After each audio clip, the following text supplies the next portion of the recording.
আমরা সবাই জানি যে শহীদ প্রেসিডেন্ট জিয়াউর রহমান বাংলাদেশের স্বাধীনতার ঘোষক ছিলেন। সবার আগে তিনি উইলিবল বলেছিলেন অন্যান্য সেনানীদেরকে সাথে নিয়ে। সুতরাং ইতিহাসে যেটি অনিবার্য সত্য সেটিকে সবার ধারণ করা উচিত। বিশেষভাবে যে রাজনৈতিক দল মহান স্বাধীনতা যুদ্ধে ভিন্ন অবস্থান ছিল, বাংলাদেশের স্বাধীনতার বিপক্ষে অবস্থান নিয়েছিল, এবং যে দলের অনেক শহীদের রক্ত এবং আমাদের মা বোনদের সম্ভ্রমহানির সাথে জড়িত ছিলেন, সেই দলের যিনি নেতা, তিনি যদি নিজেই ইতিহাস বিকৃতিতে কোনো বয়ান তৈরি করতে চান, দেশের মানুষ তাতে স্বাভাবিকভাবে স্তব্ধ।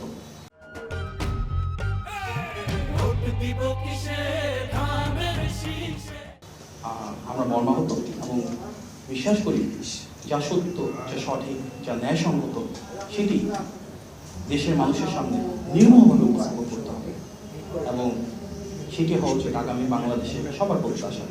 আমরা প্রতিটি রাজনৈতিক দলের পারস্পরিক সৌহার্দ্য, সম্প্রীতির কথা বলে এসেছি। সুতরাং ইতিহাসকে নিয়ে মিথ্যাচার কোনোভাবেই কাম্য নয়।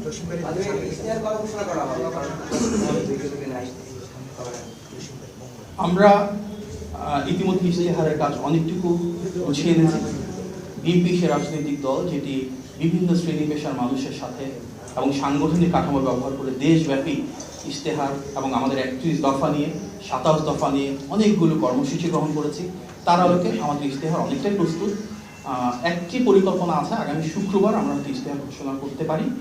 সেটি চূড়ান্ত হলে আমরা আপনাদেরকে অবহিত করব।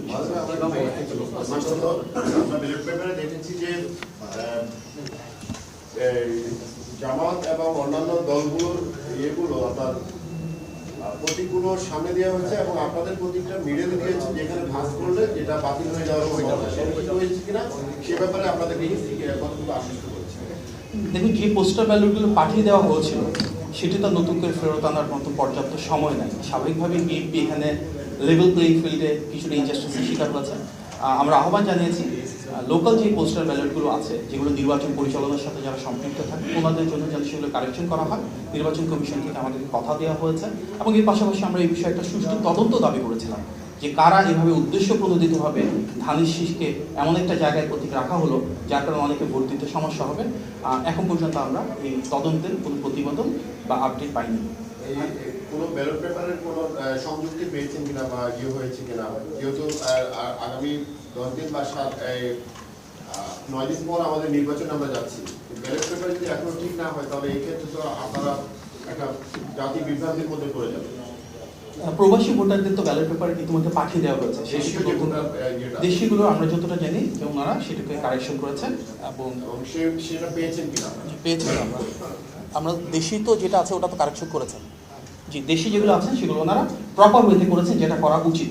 সেটা যদি আমরা দেখাতে একটু আমাদেরকে, সেটা এই মুহূর্তে আমার কাছে হাতে নাই। আপনারা নির্বাচন কমিশনে গেলে হয়তো পাবেন, মানে আমি রাইট অথরিটি না সেটা দেখানোর জন্য।